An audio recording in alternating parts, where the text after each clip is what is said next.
Good morning. I thought to make a video about a question that one of my students asked me regarding a point I made during the talk this past Saturday. So for reference, what I said during the talk was that suffering is neither created nor destroyed. And of course, that is an allusion to the notion that energy or matter is never created or destroyed. It just changes from one form to another. And the question was, if that's the case, then am I advocating that leaders take on the suffering of people just endlessly and just become a sponge for suffering? Which I can see how you'd get that out of the comment I made. So the explanation, the proper explanation to that is that just because it's not created or destroyed doesn't mean it can't be transformed. And the importance of understanding that is in this idea that if you can transform it, then the person who was suffering is no longer suffering. And you, as the caregiver, are not being overwhelmed by the suffering of the people you're trying to serve. And so there's two principal ways that come to mind, two things that suffering is transformed into. The first is the easier one for me is inspiration. I'll give you an example of that. Let's say that a child touches a stove, a hot stove. That's a classic example. And that child is hurt and confused. This house, which was a safe space for them, all of a sudden there's this object in there, which can cause them a ridiculous amount of pain. So it's not just a physical pain, but it's this emotional upheaval of, my God, there's this evil thing in my safe space. But they're inspired from that never to do it again. So when suffering occurs, you can take that and you can teach from it and you can learn from it. And when you do that, that growth, you tend to grow rather than being damaged by what happened. And it's the same thing in medicine when you have an outcome that you just could not have done anything about. You did your best, the patient did their best, but the nature of the pathology is that the outcome was not good. Well, people suffer as a consequence. And oftentimes the only thing you can do is use that as an inspiration for research, or use that as an inspiration for teaching your residents and your medical students and your colleagues, saying, here's what I did, here's what happened, here's what I think we can do better next time. And just like when I told the story of my first patient this last weekend, that's one of the best things we can do to honor people when they've suffered. So inspiration, you can transform suffering into inspiration. You can also transform it into motivation. And before I give you an example of that, realize that suffering almost uniformly will detract from human dignity.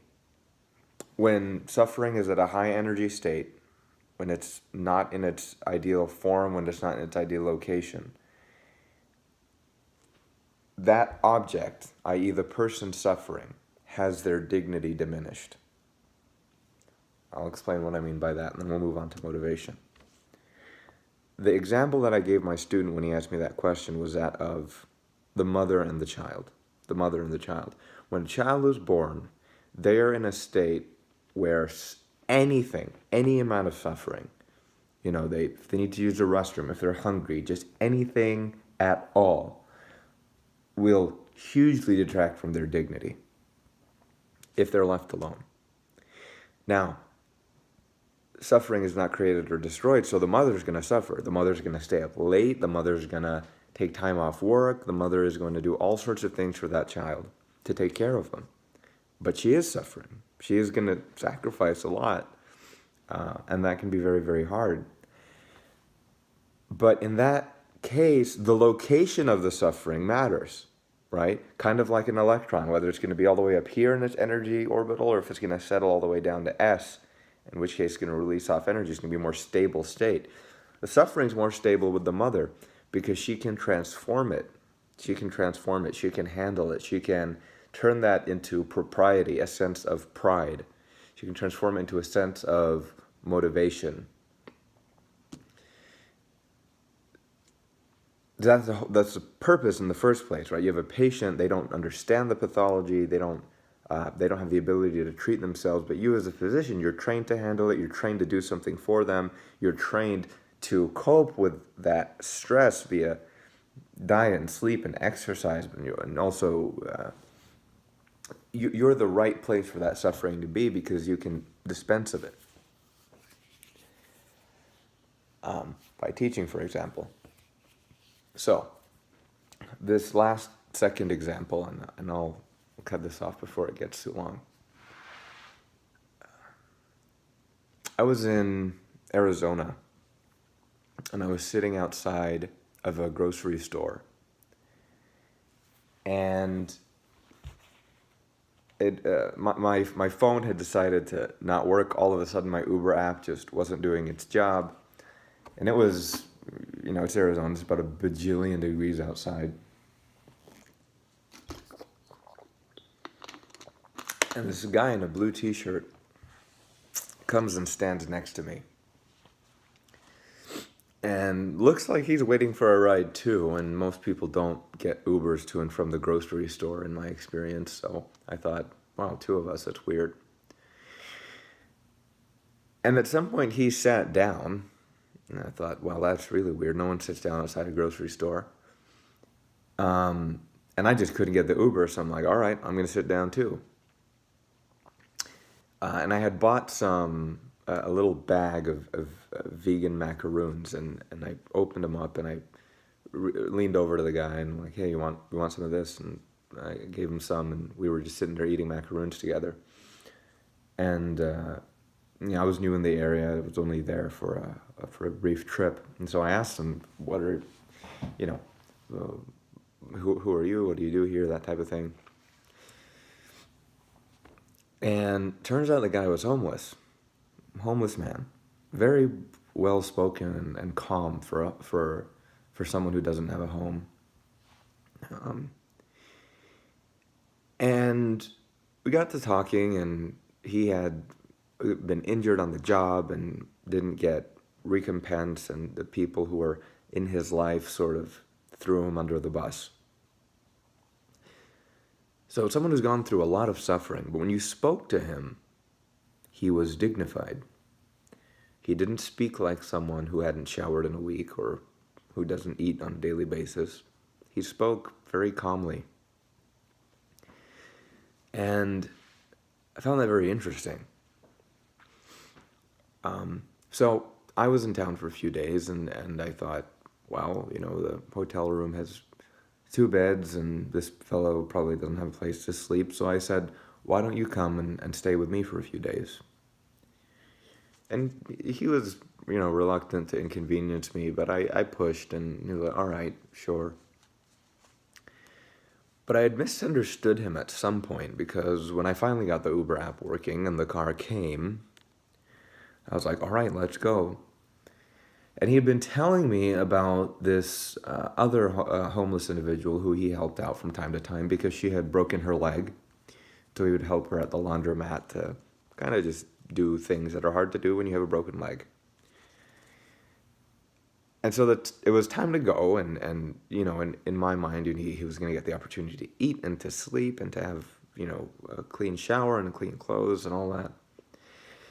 And he said, he laughed, and he said, no, I can't go with you because I have to help this person do her laundry. And I was like, wow. that's incredible, to prioritize someone else when you have so little. And it reminded me of how in medicine and in teaching and a lot of the time in life, we think that someone that doing the, I don't know, fitting the role is the kind thing to do, i.e. giving the medicine or in this case, giving this person some charity. Like, that's going to make their life better. But his life, the thing that he had that was keeping him well and sound and happy, was the fact that he was able to take care of this person who was less fortunate than him. That made him dignified. He transformed the suffering of that individual with the broken leg into his own motivation. He was better at suffering than that person, in the same way that the mother in the previous example was better at suffering than her child.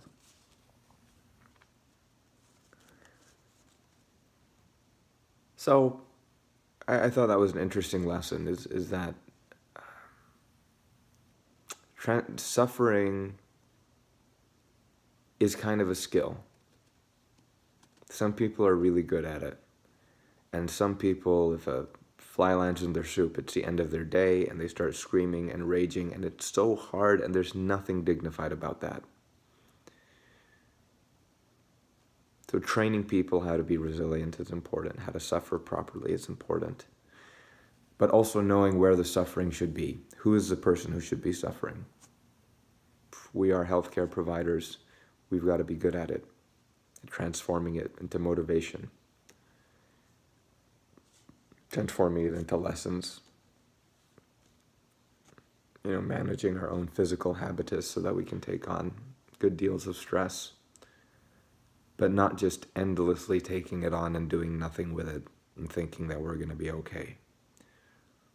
It's just like storing energy in a battery. There is a capacity which you don't want to exceed. You'll overload the medium. I hope someone found that useful. Thanks for the time. Have a great day.